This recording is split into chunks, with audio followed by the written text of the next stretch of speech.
વક્રતુંડ મહાકાય સૂર્યકોટિ સમપ્રભ નિર્વિઘ્નં કુરુ મે દેવ સર્વકાર્યેષુ સર્વદા.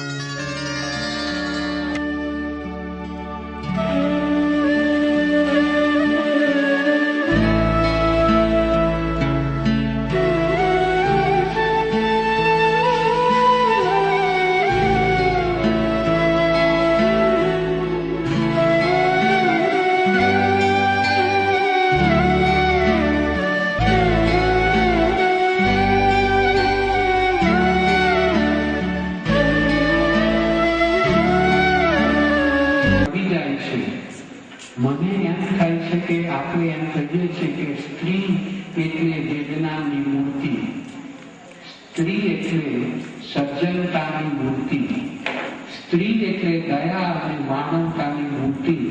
ક્યારેક હું મારા અંતરાત્માને પૂછું છું કે આ સજ્જનતાની મૂર્તિ, આ દયાની મૂર્તિ, આ મમતાની મૂર્તિ કેમ, શા માટે પોતાના વૃદ્ધ મા બાપ, સાસુ સસરા પ્રત્યે આટલી ક્રૂર ઘાતકી બનતી હશે, એ મને આજે પણ સમજાઈ શકતું નથી. ધર્મ પુસ્તકોનો સાર, સાધુ સંતોની વાણીનો સાર એ કઈ વસ્તુ કહે છે? જગતમાં કરવા જેવું જો કોઈ કામ હોય ને તો જે બળેલો છે એને ઠારવાનું કામ કરજો. ભગવાન પર, તમારા પર રાજી રહેશે. બીજી એક વાત કહેવા આવું છું કે જેનું કોઈ નથી એના થવાનું તમે પ્રયત્ન કરજો. ઘરમાં સાસુ અને સસરા વૃદ્ધ છે, સંયુક્ત કુટુંબ છે, 5 દીકરા છે, 5 દીકરાની પત્ની છે, ઢગલો બાળકો છે. વૌઠાના મેળામાં જેટલી ભીડ હોય એટલી ભીડ ઘરમાં છે, છતાં પણ ઘરની બાને, વિધવા બાને એવું લાગે છે કે ઘરમાં મારું કોઈ નથી અને હું કોઈનું નથી. એક વિધુરની વેદના, એક વિધવાની વેદનાને કોણ સમજી શકે? આપણા જ મા બાપ આપણા જ ઘરમાં આપણી છાયામાં છે અને છતાં એમનું દિલ, એમનું આત્મા, એમની આંતરડી એવું કહેતી હોય કે મારું કોઈ નથી, કોઈનું નથી. હદ થઈ જાય છે. આવી પરિસ્થિતિનું નિર્માણ હે દીકરાની પત્નીઓ અને જુવાન જૂથ દીકરાઓ તમે ના થવા દેશો. મા બાપને એમ લાગવું જોઈએ કે ભલે મારા જીવન સાથી નથી પણ હજુ મારો દીકરો છે, મારા દીકરાની વાઈફ છે, એ તો મારા જ છે ને. તમે જેમ કોઈ નથી એના થજો. મંદિરમાં કદાચ નહીં જવાય તો ચાલશે, ના જશો એવું નથી કહેતું, પણ કદાચ નહીં જવાય તો ચાલશે. ઠાકોરજીને, ભગવાનને ભોગ નહીં ચડાવો તો ચાલશે, પણ ભગવાન જે ઘરમાં જીવતા છે એને આપણે હળે હળે કરીએ, એને તુચકારીએ, એની ભયંકર ઉપેક્ષા કરીએ અને પછી આપણે ઠાકોરજીને હાર ચડાવીએ. અહીંયાથી ચાલીને આપણે 15 કિલોમીટર દૂર મંદિરમાં જઈએ, ઉપવાસ કરીએ, તપ કરીએ. આ બધાના કરતા ઘરમાં જે વૃદ્ધ છે, ભગવાનનું સ્વરૂપ છે. હું તો એટલે સુધી કહું છું કે ભગવાન દરેક ઘરમાં પહોંચી શકે એવી ભગવાનની કોઈ સ્થિતિ જ નથી. એટલે ભગવાને મા બાપનું સર્જન કર્યું છે કે તમે ઘરે ઘરે જાઓ અને સંતાનોને તમારા દ્વારા મારા દર્શન કરાવો. જેમ કોઈ નથી એના ઠારજો, જે બનેલા છે એને ઠારજો. અને બીજી વાત, બની શકે ને તો બીજાને કંઈક આપવાનો પ્રયત્ન કરજો. આપણે બધા સ્વાર્થી થઈ ગયા છીએ. અહીંયા બેઠેલા છે એમાં સૌથી વધારે સ્વાર્થી હું છું. હું મારી જાતની વાત કરું છું. આપણે બધા સ્વાર્થી છીએ, ગણતરીબાજ, હિસાબબાજ. તેના તો થોડી બાંધછોડ ચાલતી હતી, પણ હવે તો કેલ્ક્યુલેટર આવી ગયું. ફટાફટ એમણે મને શું આપ્યું, મેં એમને શું આપ્યું. ભાઈ, માણસે શું આપ્યું એ અગત્યનું નથી. એણે કેટલી લાગણીથી, કેટલી માયાથી, કેટલી મમતાથી આપ્યું છે ને એ મહત્વનું છે. ઘણા લોકો શું કરે, લગ્નની કંકોત્રી આવે ને એટલે આપણે ઘરની નોટ કાઢો, એટલે નોટ કાઢો જોઈએ. જયંતિલાલે કેટલો ચોદો કર્યો હતો? 11 રૂપિયા. આપણે 11 જ કરો. ભાઈ, એની સ્થિતિ નથી. એમણે તમને 25 વર્ષ પહેલા 11 રૂપિયા ચોદો કર્યો હતો.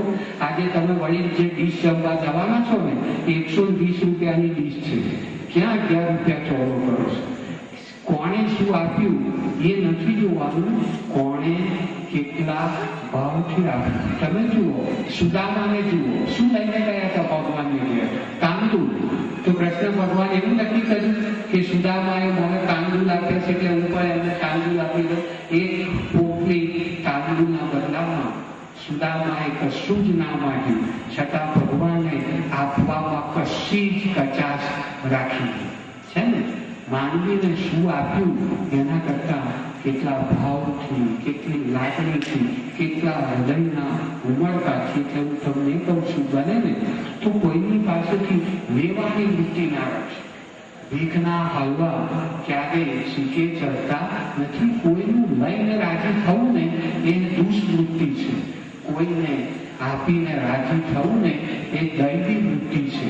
બને તો રાક્ષસી માર્ગે આગળ ચાલવાનું અટકી જજો, દૈવી માર્ગે આગળ વધવા ચાલુ રાખજો. હું જે તમને જે વાત કહું છું ને એ વૃદ્ધ મા બાપના સંદર્ભમાં કહું છું. મા બાપને કંઈક આપજો. હવે તમને એમ થાય કે અમે એમને શું આપીએ? જો મા બાપને ચોકલેટની જરૂર નથી, આઈસ્ક્રીમની જરૂર નથી. એ લોકો એટલું જ માગે છે કે અમને માન આપો, સન્માન આપો. થોડીક વાર અમારી પાસે બેસો. અમારા હાડકા અને માંસમાંથી પેદા થયેલા તમે છો. 24 કલાક તમે બીજે બેસો છો. ઘણા છોકરાઓને મેં જોયા છે, ગામની ભાગોળે 2 કલાક ગામ કપાટામાં. મનમોહનસિંહને દેશ ચલાવતા નથી આવડતું, એમને આવું કરવું જોઈએ. એટલે તમે તારું ઘર ચલાવતા આવડે છે? તું કઈ આખા દેશની વાત કરો? ફલાનો ભાઈ છે ને એની બા બીમાર થઈ ગઈ તો દવાખાને જ ના લઈ ગયો. એટલે તારી બા અઠવાડિયાથી બીમાર છે, તું તારું જો ને. આખા ગામની પટલી કરવાનું તું હું? બને ને તો આપણે આપણા મા બાપને સમય આપવાની જરૂર છે, પ્રેમ આપવાની જરૂર છે, લાગણી આપવાની જરૂર. આજે ડોક્ટર થઈ ગયો, એન્જિનિયર થઈ ગયો, વૈજ્ઞાનિક થઈ ગયો, ઈન શર્ટ કરીને ફરતો યુવાન માતા પિતા પાસે જઈને એમ પૂછે છે, ફોન ઉપર પૂછે, કેટલા પૈસા જોઈએ છે? 50,000 મોકલાવો કે લાખ મોકલાવો? શાની જરૂર છે? દવાની જરૂર નથી, મારે તો તારી જરૂર છે. તું મારી પાસે આવ, મારી પાસે બેસ.